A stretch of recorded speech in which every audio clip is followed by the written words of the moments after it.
La dignidad o cualidad de digno deriva del adjetivo latino dignus y se traduce por valioso. Hace referencia al valor inherente al ser humano en cuanto ser racional, dotado de libertad y poder creador, puesto que las personas pueden modelar y mejorar sus vidas mediante la toma de decisiones y el ejercicio de su libertad. Valóricamente, se tiende a afirmar que el ser humano posee dignidad por sí mismo, no viene dada por factores o individuos externos, se tiene desde el mismo instante de su concepción y es inalienable a su persona. Fundamento último de la dignidad humana del hombre se encuentra en su elevación a la categoría de hijo de Dios. El hombre ha sido creado a imagen de Dios, en el sentido de que es capaz de conocer y amar libremente a su propio Creador. Es la única criatura de la tierra a la que Dios ama por sí misma y a la que llama a compartir su vida divina en el conocimiento y en el amor. El hombre, en cuanto creado a imagen de Dios, tiene la dignidad de persona. No es solamente algo, sino alguien capaz de conocerse, de darse libremente y de entrar en comunión con Dios y las otras personas.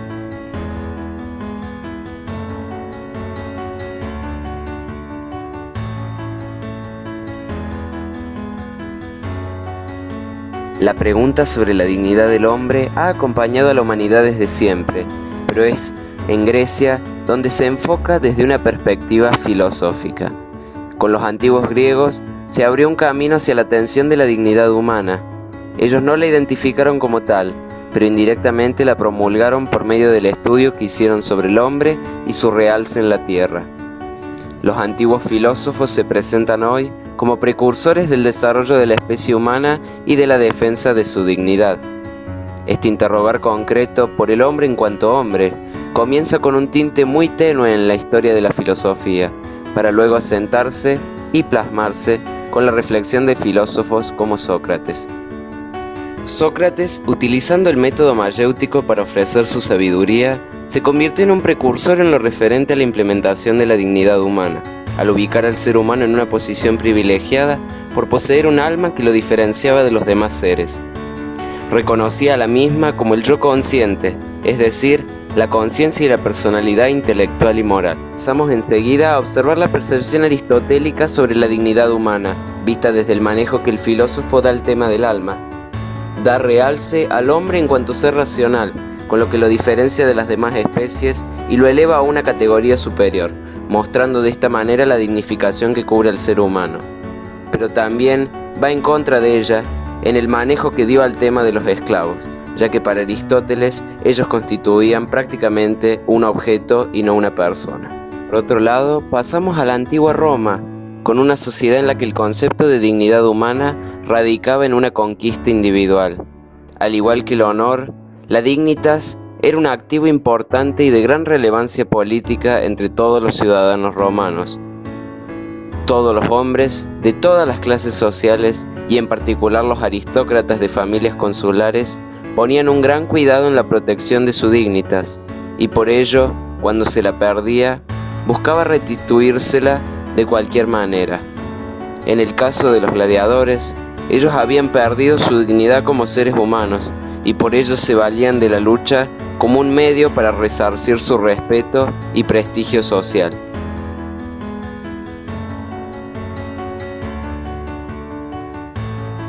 Luego de haber hecho una visión general de la antropología de la Edad Antigua y el manejo de la dignidad humana en la misma, se pasará a la Edad Media, que se ubica entre la historia de la antigüedad y la historia de la modernidad. Esta etapa es compleja por la extensión del espacio que comprende. En ella la idea de dignidad humana está muy ligada con el horizonte espiritual, con el sentimiento de seguridad que se tenía sobre la existencia de Dios, con el origen del mundo y su finalidad, el puesto del hombre en el mundo y su capacidad para llegar a la verdad. Luego de este preámbulo se puede pasar a identificar desde el pensamiento agustiniano la visión que podría darse a la dignidad humana. San Agustín, quien fuera el más ilustre representante de la patrística, fue tal vez el primer pensador en tratar directamente el tema de la dignidad humana, como lo podemos ver en su obra La ciudad de Dios. San Agustín se fija en el ser humano como ser irrepetible y lo enaltece, lo dignifica por su cercana relación con Dios y de manera especial por el reflejo que se da en el ser humano de la Santísima Trinidad. Antes de proseguir, debemos mencionar que tuvieron lugar dos épocas significativas del medioevo a continuación: el oscurantismo, que tuvo presencia hasta el siglo IX, y la época de las cruzadas entre los siglos X y XIII, que se caracterizó también por un proceso de reformas monásticas. En este periodo, comprendido por varios siglos, la visión antropológica y por lo tanto de la dignidad humana serían regidas desde una óptica cristiana, reconociendo la dignidad del hombre por su relación directa con Dios. Luego de las dos anteriores etapas se dio la escolástica, de la cual Santo Tomás de Aquino fue uno de sus principales exponentes. Este teólogo encontraba al ser humano representado como un único ser obra de Dios, compuesto por dos naturalezas, la corporal y la espiritual, que está constituida por el alma racional que ordena y se une al cuerpo. El santo, apodado el Equinate, por su procedencia, maneja una gran sensibilidad hacia la dignidad humana, basándose en la condición del hombre como imagen de Dios. Para el santo, como para muchos de los filósofos medievales, la dignidad del hombre se basa en la capacidad racional que éste posee, otorgada por Dios. La naturaleza del hombre es la más digna de las naturalezas, en tanto que es racional.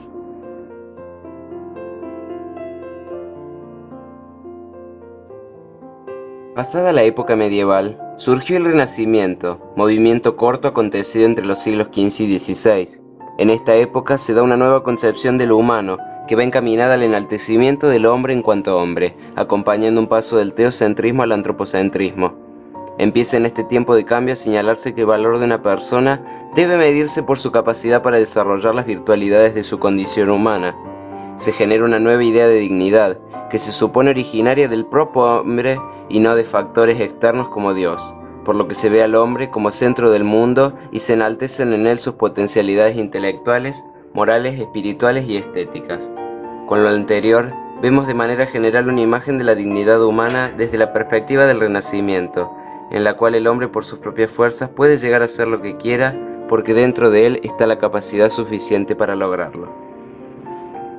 Para Descartes, la dignidad del hombre se fundamenta en la libertad que éste tiene para usar sus facultades y en la manera como se deje orientar por la razón. Desde este punto de vista, se puede observar en el filósofo la concepción de dignidad humana, pues para el padre de la edad moderna, la capacidad de actuar libremente es la primordial bondad del hombre. Por otro lado, encontramos a los filósofos británicos, con John Locke a su cabeza. Este se dirige directamente a la experiencia específica en la relación existente entre los gobiernos y sus gobernantes, para plantear que la dignidad del hombre se basa en la defensa de los derechos naturales del hombre, y cómo los gobiernos actúen en favor de la misma, ya que este derecho natural está por encima de cualquier norma y es propio de cada ser humano, pues no es dado por nadie, sino que viene innato en cada uno de nosotros. Por último, encontramos el movimiento de la Ilustración en Francia, que coloca al ser humano en una posición central. En esta época se va a defender la dignidad humana bajo la figura de los derechos naturales inalienables del hombre, y se va a dar un rechazo a los dogmas metafísicos, a los prejuicios morales, a las relaciones deshumanizantes entre los hombres y a las supersticiones religiosas, con lo que se dio un paso determinante para la secularización o una vida llevada sin la necesidad de Dios.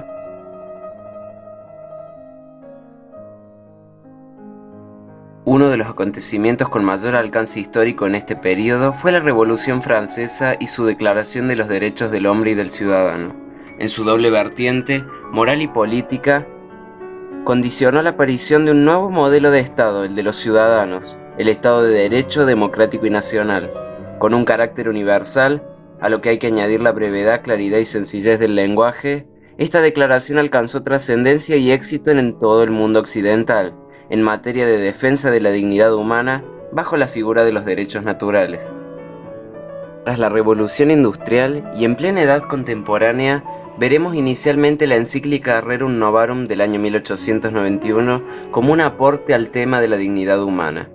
En ella, el Papa León XIII trata sobre la situación de los obreros, debido a las graves condiciones de opresión que vivían por la desigualdad en las condiciones, por la acumulación de las riquezas en manos de unos pocos y la pobreza de la inmensa mayoría. Se observa una seria reflexión sobre el hombre y su dignidad, la cual se ve en riesgo por el abuso de otros hombres que, ciegos por el afán del poder, han pasado por encima de los más vulnerables. Pero en esta encíclica, el Papa León XIII aclara que el respeto a la dignidad del hombre abarca a todos los hombres y no solo a unos cuantos, lo que lleva a que se respete también lo que cada hombre ha obtenido con su trabajo, a que se respete la propiedad privada, sea bien de la clase obrera o de los patrones, aclarando nuevamente que sean bienes obtenidos legítimamente. Por el contrario, tendría que actuar la justicia. Y con respecto al tema de la dignidad humana en relación con las riquezas, este documento afirma que la verdadera dignidad y excelencia del ser humano está basada en lo moral, o sea, en la virtud, ya que la virtud es un patrimonio común en todos los humanos, y en relación con la creencia cristiana de alcanzar la plena felicidad en la vida eterna. Es la virtud y los méritos las que lo otorgarán. Se puede ver entonces que desde la Rerum Novarum la Iglesia muestra su preocupación por la defensa de la dignidad humana desde un campo fundamental del hombre, como lo es el trabajo y el mejoramiento en la calidad de las condiciones en la que los hombres realizan sus actividades laborales y la forma en que se deben llevar las relaciones entre trabajadores y patronos. Ya ubicándonos en el siglo XX, la edad contemporánea fue testigo de una de las violaciones más grandes hacia la dignidad del ser humano, fruto de la mentalidad nazi en el contexto de la Segunda Guerra Mundial. Adolf Hitler, en su repetida retórica antisemita, concibió una ideología en la que el judío junto a otras minorías constituyeron el origen de todos los males, y llevó a cabo una utopía racista de persecución y asesinato para tratar de erradicarlos. Hombres y mujeres, ancianos y jóvenes, niños y bebés, todos fueron asesinados, perseguidos y deportados, simplemente por el hecho de ser de origen hebreo. Algunos fueron asesinados inmediatamente, otros fueron humillados, maltratados y torturados en los conocidos campos de concentración. Muy pocos de los que fueron internados en ellos y despojados completamente de su dignidad sobrevivieron, y el terror permaneció en los sobrevivientes por el resto de sus vidas.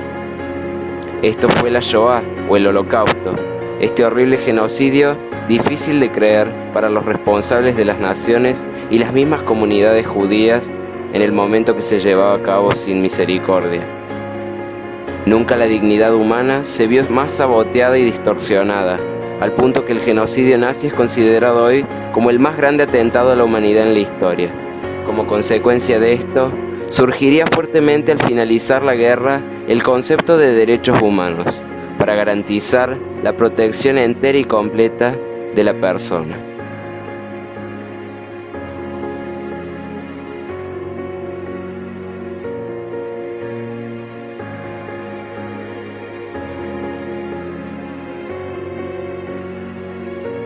Los derechos humanos son los derechos que una persona tiene por el simple hecho de ser humana.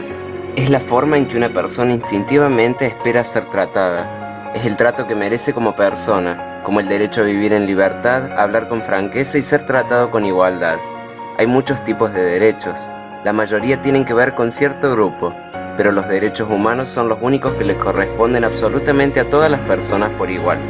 De acuerdo con las Naciones Unidas, hay un total de 30 derechos humanos, que generalmente se agrupan y se llaman simplemente derechos humanos. Se enumeran todos en la Declaración Universal de los Derechos Humanos, que es el documento sobre el tema más importante en el mundo y en la actualidad. Si la gente tiene derecho a la comida y al cobijo, ¿por qué hay 16.000 niños muriendo de hambre cada día, uno cada 5 segundos? Si la gente tiene libertad de expresión, ¿por qué hay miles de personas en prisión por hablar claro? Si la gente tiene derecho a la educación, ¿por qué hay más de 1.000 millones de adultos incapaces de leer?